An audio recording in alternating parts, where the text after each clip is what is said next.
It was red and comfortable and lovely, a perfect fit for her face. Decorated with paint and flowers, she wore it whenever she was out of her house. "What a pretty mask," said the people of her village. "I'm sure that someday a man will fall in love with it and make you very happy." She would nod to them and go about her day, not fully trusting their kind words, but happy to hear them nonetheless. Her name was Julia, and she lived in a small village at the edge of the Shroud, a deep, wild forest where men cut down trees to make into masks. Only when she arrived home in the evening did she dare remove it, and even then she spent close to an hour polishing it with scented oils to ensure that it would shine the next morning when she put it on again. It was not unusual to wear masks where Julia was from. Almost all the girls she knew did. Each day they would gather together in the central square and chat before going about their business. They would talk about different ways to make a mask fit, or different kinds of decorations that would or wouldn't make a mask better to look at. There was never any shortage of relevant mask styles to talk about, and since everyone wore a mask, it was conversation everyone could relate to. Well, almost everybody.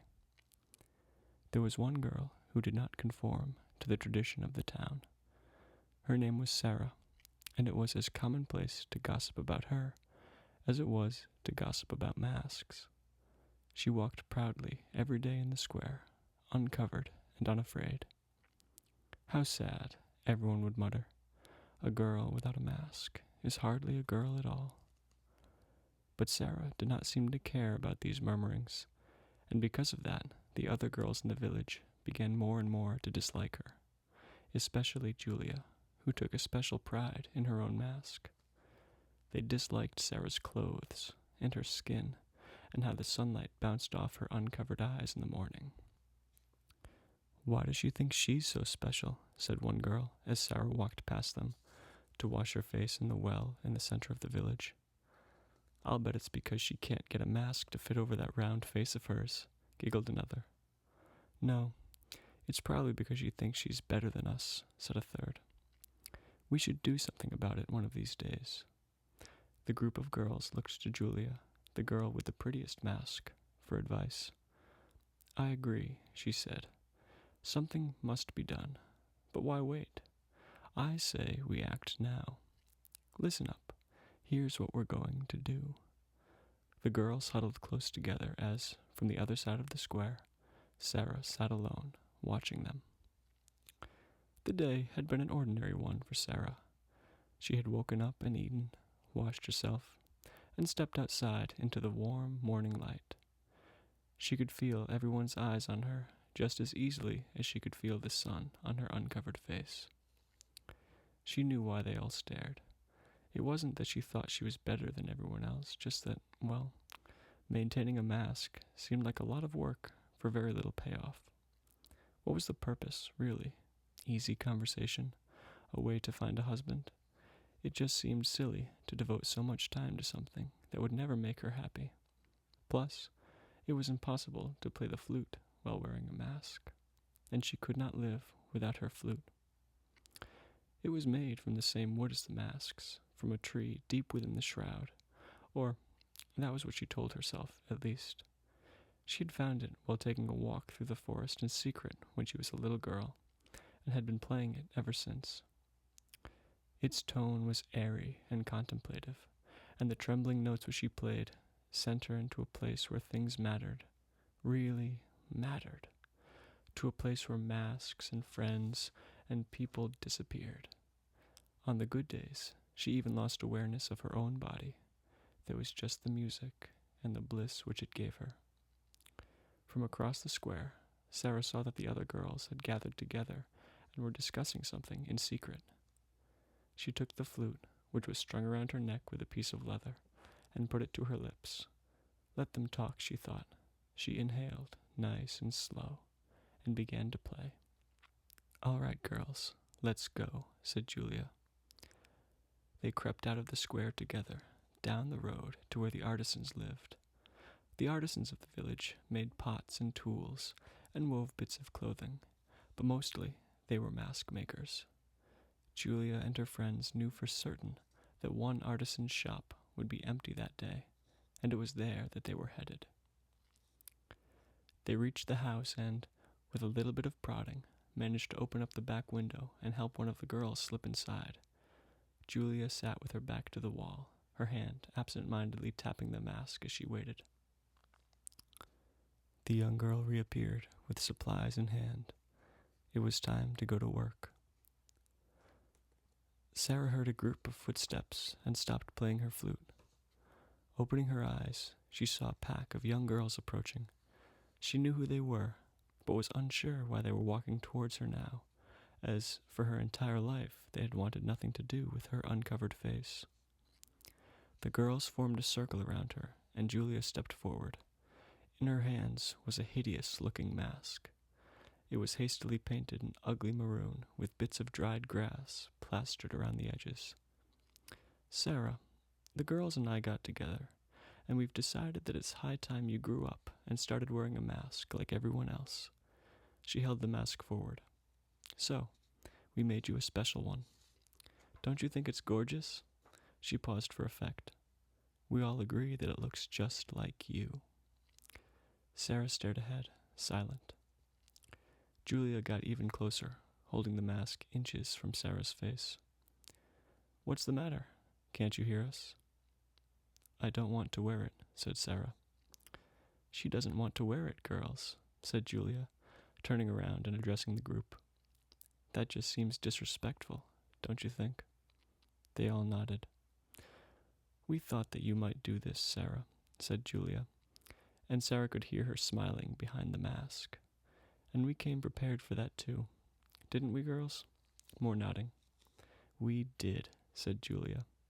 "And we decided that if you don't want to wear a mask, we'll just have to make your face look like a mask instead." And then, before she could act, the group of girls grabbed Sarah and held her to the ground. Despite her struggling, there were too many for her to break free. From behind the ugly mask, Julia pulled a jar of the maroon paint they had used on it and poured it all over Sarah's face. The paint fell into Sarah's mouth and into her nose, and she soon stopped trying to break free in order to concentrate instead on breathing. When the jar was emptied, Julia let it fall to the ground and the girls stood up, gathering like servants around their leader. "There, now you're one of us," said Julia. "Doesn't it feel good?"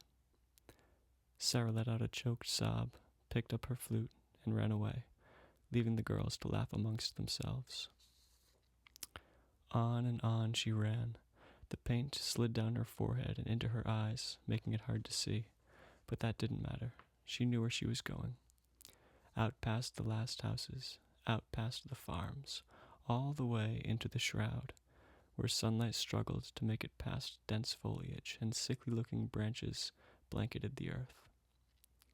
Sarah ran deeper and deeper into the forest until she could not run any more. She collapsed onto a fallen log and for a few moments did nothing but wheeze, trying to lessen the burning pain in her lungs. Then, once she had some of her strength back, she wiped the paint away and began to cry. Why had they all been so mean to her? What was so important about those stupid masks, anyways? She looked around and soon noticed that she had no idea where she was. She had never gone so far into the Shroud before, but for some reason this discovery did not trouble her. Being alone in this silent forest all around her meant that she was safe to do as she pleased and not worry about anyone watching her. In fact, she took her flute from around her neck and began to play. There were flecks of paint on it now, but it still played as well as ever. Shuddering with each breath, she let the notes break and wail, wounded, but somehow complete. Inside her head, she screamed and screamed to make the other girls understand, as the music swept her away to a place where there was no sadness. She played until the sun disappeared and the forest was bathed in absolute darkness. Stopping her music only because the desire to sleep had overcome her. There on the ground she lay. Above her, the trees of the ancient forest began to creak and groan as if applauding her performance. Julia awoke the next day, feeling satisfied with herself. She was convinced that after yesterday's events, that Sarah would no longer feel so secure walking about uncovered. She got out of bed and walked over to her dresser, where her beautiful mask sat waiting for her. She tied it onto her face and admired it again in the mirror before stepping outside to start her day. Before long, though, she noticed that something was different. Her mask, which usually felt like an extension of her own face, felt unusually snug. It hugged her cheekbones in a way that was uncomfortable, bordering on painful. She tried in vain to adjust it as she walked to the square, but only succeeded in making the problem worse. Feeling embarrassed, she arrived among her group of friends and acted as if there was nothing wrong. But something definitely was wrong. It seemed like the more she talked with the girls, the more the mask gripped her skull. Julia could hardly concentrate on what was being said after a while, and eventually, without warning, her head snapped backwards and she was turned around. Her mask began to pull her away from the group, and Julia had no choice but to follow it. The girls called after her, but she reassured them that everything was all right, and that she had just forgotten something at her house. Nothing to be worried about. Inside, though, Julia feared for her life. Where was she being taken? Why had the mask changed like this? What was going on? The mask marched her all the way out of town and into the Shroud, where finally it jumped off of her face and attached itself to a tree. Julia covered her face in her hands in embarrassment. She could not remember the last time she had left her house without the mask. If someone were to see her now, she wouldn't know what to do. Was she just supposed to act like her face was interesting to look at? She glared at her mask through her fingers. "Now you had better explain yourself," she said, unsure if talking to the mask would do any good. To her surprise, the mouth of the mask splintered and began to move. "I just got nervous seeing all those other masks, and I needed to cover myself better," it said. "From the right angle, anyone could see my undecorated side, and I would be ashamed to think that someone might judge me because of it." "Wait just a minute," said Julia. "You mean to tell me that you were crushing my face this morning because I didn't fit you?" "Why, yes," said the mask. "And since I couldn't get the right fit in front of the other masks, I needed to go away and cover myself with something that would do the job right." "But that's not how it works. You're supposed to cover me up," said Julia, annoyed. "Cover you up? But why? You don't have an undecorated side like me. You humans were made to keep our impurities hidden from the other masks, weren't you? From the day I was created, I have been fortunate enough to have a good human like you to cover myself with." Julia was about to retort when movement from the corner of her vision drew her attention. She turned in time to see several other masks flying through the air on their own volition. She recognized them all as coming from her town, from her friends, family, and neighbors. It seemed like every mask she had ever seen was gliding through the air and into the forest. Like hers, each of them arrived at a tree and attached itself squarely to the bark. "Why is this all happening now?" asked Julia. "You masks never seemed to be bothered before." She stopped talking, understanding suddenly dawning upon her. "We masks are part of the Shroud. We think what the Shroud tells us to. We live as the Shroud tells us to. It is not our place to question, simply to obey. Right now, we fear exposure, so we have returned to a safe place where we can call home." "But I can't go around not wearing a mask," said Julia. "And I can't go around not being fully covered by you," said the mask.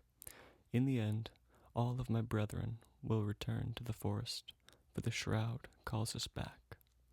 "But," stammered Julia, "that is the way of things, child. The masks which were given to you from the forest shall return to the forest. That is all I can say on the matter. And with that, the mask slowly disappeared into the bark of the tree, like a ship sinking beneath the waves. Sarah clawed at the bough, trying hard to take it back, but nothing changed. The tree's surface was smooth and undisturbed, as if nothing had ever happened.